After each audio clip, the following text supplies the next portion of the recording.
मित्रों, सालों पहले की बात है। एक बार इंग्लैंड के महाराज ने भारत पे शासन कर रहे अकबर को एक पत्र लिखा। पत्र जब अकबर के पास पहुंचा तो उसकी नींदें उड़ गई, क्योंकि पत्र में जो सवाल था उसका जवाब अकबर के पास भी नहीं था। पत्र में इंग्लैंड के महाराज ने पूछा था कि भारत में सबसे सुंदर रूप किसका है। कहा जाता है दोस्तों कि जब अकबर के दरबार में ये पत्र पढ़ा गया तो इसका सवाल का जवाब किसी के पास नहीं था। आखिर में अकबर ने तानसेन की मदद ली। तब तानसेन ने बताया कि हमारे भारत में सबसे सुंदर रूप सिर्फ एक ही व्यक्ति का है, और वो है वृंदावन की गलियों में गाय चराने वाले हमारे श्री कृष्ण का। उनकी सुंदरता के आगे सारे संसार की सुंदरता फीकी पड़ जाती है। मित्रों, इसके बाद अकबर ने जवाब के रूप में एक पत्र में भगवान श्री कृष्ण का नाम लिखा और उसे इंग्लैंड के महाराज के पास भेज दिया। उस वक्त तो ये बात यहीं खत्म हो गई, लेकिन इस सवाल जवाब ने अकबर के मन में खलीबली मचा रखी थी। जी हाँ, काफी दिन बीतने के बाद अकबर फिर से एक बार तानसेन के पास गया। उसने तानसेन से कहा, तुम कहते हो कि भगवान कृष्ण सबसे सुंदर हैं। हर व्यक्ति उनसे प्यार करता है।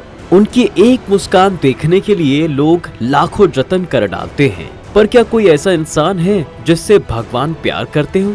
तानसेन ने कहा, वैसे तो श्री कृष्ण इस संसार के हर जीव से प्यार करते हैं, लेकिन आपके लिए ये समझना बहुत मुश्किल होगा। तो चलिए आपको उस खास इंसान से मिलवाते हैं जिससे भगवान प्रेम करते हैं। मित्रों, अकबर ये सुनकर बहुत खुश हुआ। तभी तानसेन ने कहा, लेकिन आप उससे ऐसे नहीं मिल सकते, उसके लिए आपको अपना रूप बदलना होगा।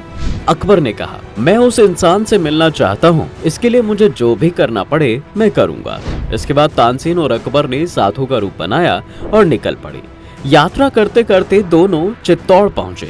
तभी तानसेन ने वहां के एक व्यक्ति से पूछा कि यहाँ भक्त मीराबाई का महल कहाँ है। इस आदमी ने इशारा करते हुए बताया कि यहाँ से कुछ देर चलने के बाद आपको उनका महल मिल जाएगा। अभी तानसेन और अकबर कुछ दूर चले ही थे कि तभी वहां के सैनिकों ने उन्हें रोकते हुए आगे जाने से मना कर दिया। तानसेन ने कहा, हम लोग बहुत दूर से भक्त मीराबाई के दर्शन करने आए हैं, कृपा करके हमें जाने दीजिए। सैनिकों ने कहा, अरे वो यहाँ कहाँ रहती हैं? उनका मन महल में लगता ही नहीं है। वो तो बस सारा दिन गिरिधर गोपाल के मंदिर में पड़ी रहती हैं। अगर उनके दर्शन करना चाहते हो तो वहीं चले जाओ, यहाँ नहीं मिलेंगी वो। मित्रों, सैनिकों की बात सुनकर तानसेन और अकबर गिरिधर गोपाल के मंदिर पहुंच जाते हैं। उन्होंने देखा कि मंदिर के एक छोर पर बैठी मीरा अपनी आंखों से आंसू बहा रही है। विरह की अग्नि में जलते हुए उसमें अलग ही दिव्यता नजर आ रही है। उसके शरीर से निकलने वाला तेज इतना अलौकिक था कि अकबर के होश ही उड़ गए। वो समझ नहीं पा रहा था कि किसी साधारण मनुष्य में इतना तेज कैसे हो सकता है। तभी तानसेन ने इशारे से अकबर को एक कोने में बैठने को कहा।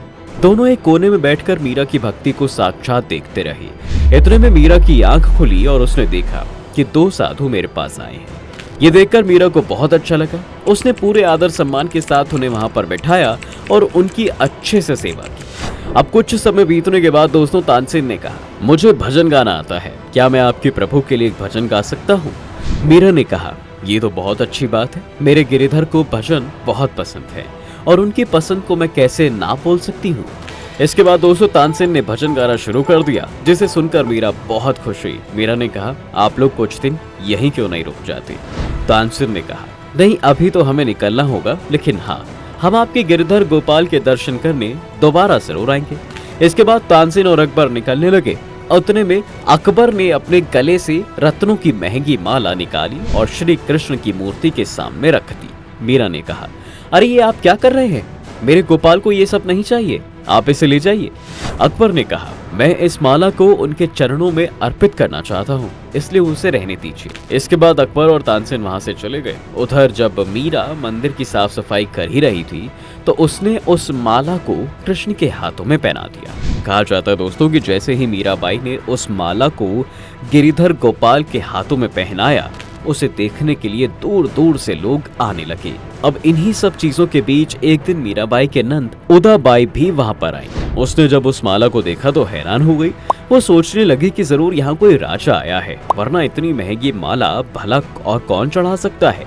या फिर हो सकता है कि मेरी भाभी का किसी और के साथ गलत संबंध हो और वो उससे यहाँ पर मिलने आया हो। अपने मन में मीराबाई के लिए इतनी जहरीली सोच लेकर उदाबाई अपने भाई महाराजा भोजराज के पास पहुंची। उसने उन्हें बताया कि जरूर कोई राजा भाभी से मिलकर गया है इतना ही नहीं, उसने कृष्ण की मूर्ति के रत्नों की कीमती माला भी भेंट की है। आपको पता करना चाहिए कि आखिर वो है कौन। अब महाराज वैसे ही मीराबाई और उनकी भक्ति से बहुत नफरत किया करते थे। ऐसे में उनके बारे में ये सब बातें सुनकर उनका गुस्सा और भड़क जाता है।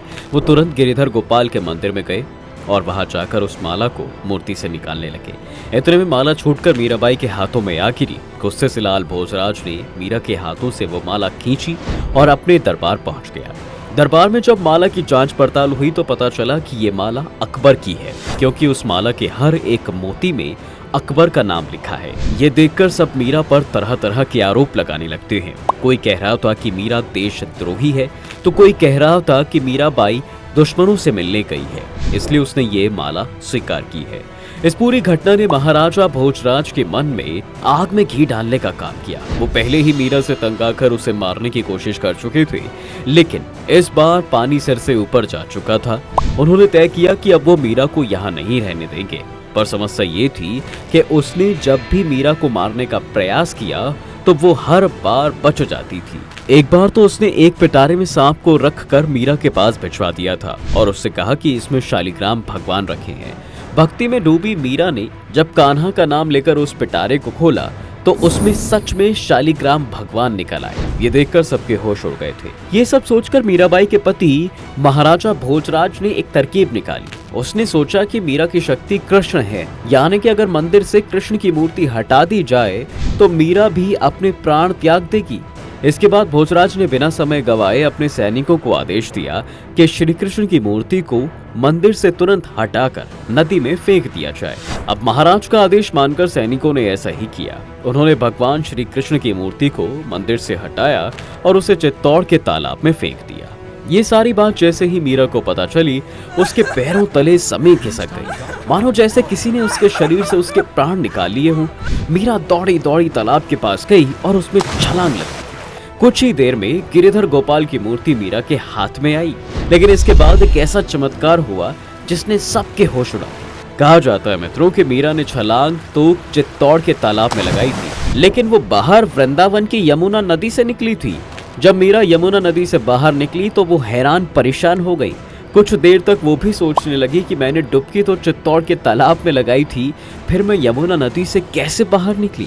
आखिर में इसे भगवान की इच्छा मानकर मीराबाई वृंदावन में ही रहने लगती है। वहाँ वो घूम घूम कर गिरिधर गोपाल का भजन कीर्तन करती हैं और उनकी सेवा में अपना मन लगाती है। उधर मीरा के पति को जब सारी बात पता चली तो उसे लगा कि मीराबाई के ऐसा करने से उसका सम्मान घट रहा है। उसने तय किया कि वो मीरा को वापस महल ले आएगा और यहीं रहकर उसे मजा चखाएगा, और ऐसा हुआ भी।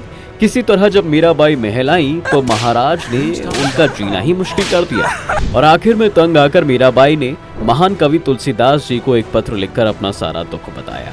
तब तुलसीदास जी ने उससे कहा कि जो भगवान और उनकी भक्ति को ना समझे, ऐसे परिवार वालों को त्यागना बिल्कुल सही है। इसके बाद मीराबाई चित्तौड़ छोड़कर द्वारिका चली जाती है। उनके जाते ही चित्तौड़ सूना पड़ गया। वहां आए दिन मुगलों के हमले होने लगे। किसी का पति मार दिया जाता तो किसी की बेटी का अपहरण हो जाता। सारी प्रजा में निराशा सी छा गई थी। कुछ महान ब्राह्मणों ने महाराजा से कहा कि आपने एक भक्त को यहाँ से अपमानित करके भगाया है, इसी वजह से हमारे राज्य की दुर्गति हो रही है। आप उन्हें मनाकर वापस लाइए, तभी हमारा राज्य का भला हो पाएगा।